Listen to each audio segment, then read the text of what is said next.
Evangelho de Jesus Cristo segundo São Marcos. Glória a vós, Senhor. Naquele tempo, chegaram a mãe de Jesus e seus irmãos. Eles ficaram do lado de fora e mandaram chamá-lo. Havia uma multidão sentada ao redor dele. Então lhe disseram: tua mãe e teus irmãos estão lá fora à tua procura. Ele respondeu: quem é minha mãe e quem são meus irmãos? E olhando para os que estavam sentados ao seu redor, disse: aqui estão minha mãe e meus irmãos. Quem faz a vontade de Deus, esse é meu irmão, minha irmã e minha mãe. Palavra da salvação. Glória a vós, Senhor. Queridos irmãos, temos um belo texto aqui hoje de São Marcos, nesta terça-feira. Esse capítulo 3 de São Marcos é muito interessante, né? O versículo que nós lemos aqui é de 31 a 35, mas se a gente ler também o capítulo lá na frente, depois do capítulo 6, versículo 3 de São Marcos, também vai falar dos irmãos de Jesus. Bom, eu gostaria de fazer uma leitura aqui espiritual do texto, é claro, né? Mas não consegui deixar de cair na tentação de falar um pouco dos supostos irmãos de Jesus, uma vez que quando se fazem essa leitura, primeiro dizem aqui, tá vendo como ele tratou a mãe dele? Tratou a mãe dele de qualquer jeito. E tá dizendo o texto aqui que Jesus tem os irmãos dele estão lá fora.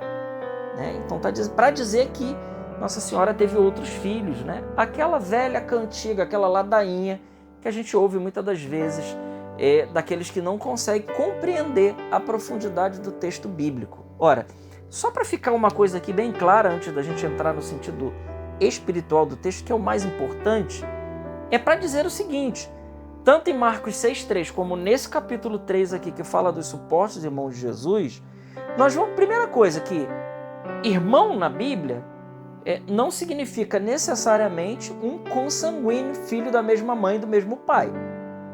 Isso aqui é fato. Se a gente pega, por exemplo, o capítulo 11 do livro do Gênesis, nós vamos ver lá Abraão e Ló.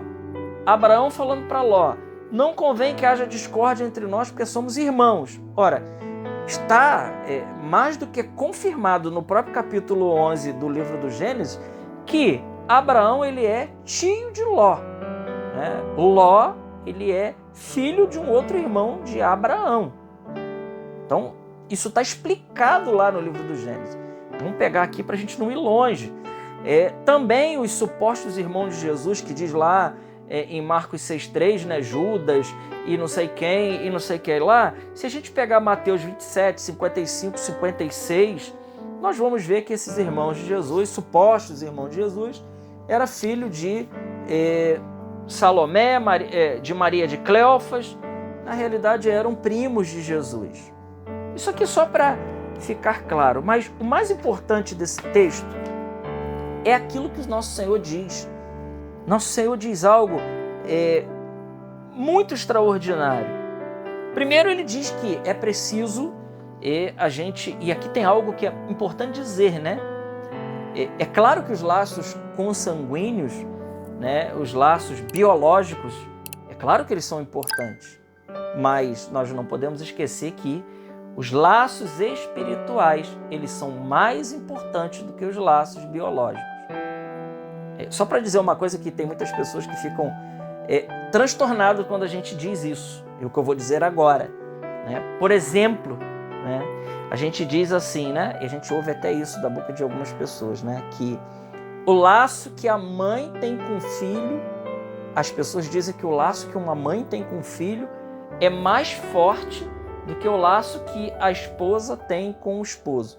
Isso eu estou falando de quem está ligado em santo matrimônio.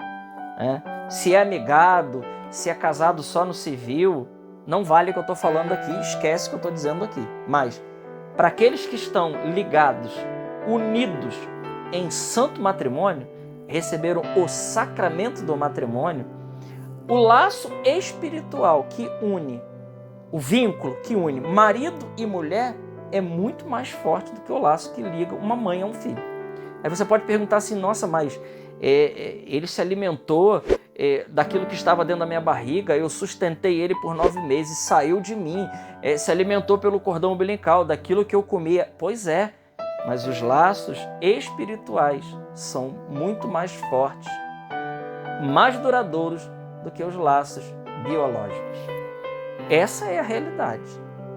E é isso que nosso Senhor quer mostrar nesse texto, que os laços biológicos eles são menos importantes do que os laços espirituais. Não estou falando aqui nem da questão de Nossa Senhora, porque a ligação de Maria com Jesus ela está na ordem da união hipostática. Eu não vou entrar aqui nessa questão de teologia, mas está na ordem da união hipostática e está muito mais além do que simplesmente o nascimento físico normal, como a gente tem todos os dias nas nossas maternidades. O que aconteceu em Jesus e Maria é algo mais elevado, é algo sobrenatural. E o laço que une mãe e filho ali é muito maior do que qualquer união que uma pessoa possa ter com Deus. Nenhuma criatura está mais unida a Deus, nenhuma criatura está mais unida a Deus do que a Nossa Senhora, porque ela está unida a Jesus na ordem da união hipostática. E eu não vou explicar aqui, não vou entrar para explicar isso, para a gente não perder o foco da nossa meditação, que é falar disso, que os laços espirituais eles são mais importantes e mais fortes que os laços biológicos. Mas para dizer outra coisa aqui, Jesus diz assim: quem é minha mãe, quem são meus irmãos? São todos aqueles que ouvem a palavra de Deus e colocam em prática. São João Crisóstomo, ele vai dizer que o Senhor ele não desonra, os irmãos, os parentes, nada disso, Mas Jesus ele diz que alguém se torna mãe dele pregando a palavra, porque assim como a mãe dá a luz a Jesus, Nossa Senhora deu a luz a Jesus, aquele que prega Jesus Cristo, ele também de alguma forma, ele está gerando Jesus Cristo no coração de outras pessoas. E aqui está o segredo da coisa. A profundidade, gerar Cristo no nosso coração para poder ser mãe de Jesus, gerando Ele. Claro, eu estou falando num sentido místico, Para poder também gerar, isso São João Crisóstomo, doutor da igreja que diz isso, para que a gente possa gerar Jesus no coração de muitos irmãos. Então a gente lembra daquilo que São Paulo diz em Timóteo: pregue a palavra, oportuna e importunamente. Exorte, repreenda, anuncie, denuncie, mas é preciso anunciar a Jesus. Veja, São Paulo diz algo em 1 Coríntios 9,16 que é algo estarrecedor. Ele diz: ai de mim se eu não pregar o evangelho. Mas talvez você possa estar se perguntando assim: mas eu não tenho o dom de pregar. Pois é, São Francisco de Assis diz o seguinte: pregue sempre.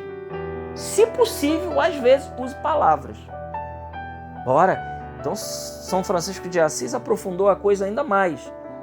Ele está dizendo que a pregação que converte o coração dos outros pode ser que não seja nenhuma palavra dita, que você não conheça a escritura, não consiga decorar ou não tenha a didática de ensinar, não tem problema.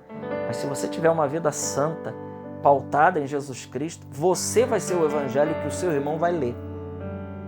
Nas entrelinhas do dia a dia, no seu modo de viver, no seu modo de conduzir a sua vida, naqueles momentos que está tudo caindo abaixo, você conserva uma santa paz, uma santa quietude, que as pessoas olham e falam: não é possível, como essa criatura consegue estar assim? Pois é, essa criatura está cheia de Deus, por isso nada abala essa criatura, ela está ali, o mundo está caindo na cabeça dela e ela está firme, porque ela sabe em quem ela colocou. O outro que está ali está bebendo de você, que está sendo o evangelho vivo. O evangelho de Jesus está sendo produzido agora na sua vida de uma maneira eficaz. Então nós precisamos gerar Jesus no coração das outras pessoas.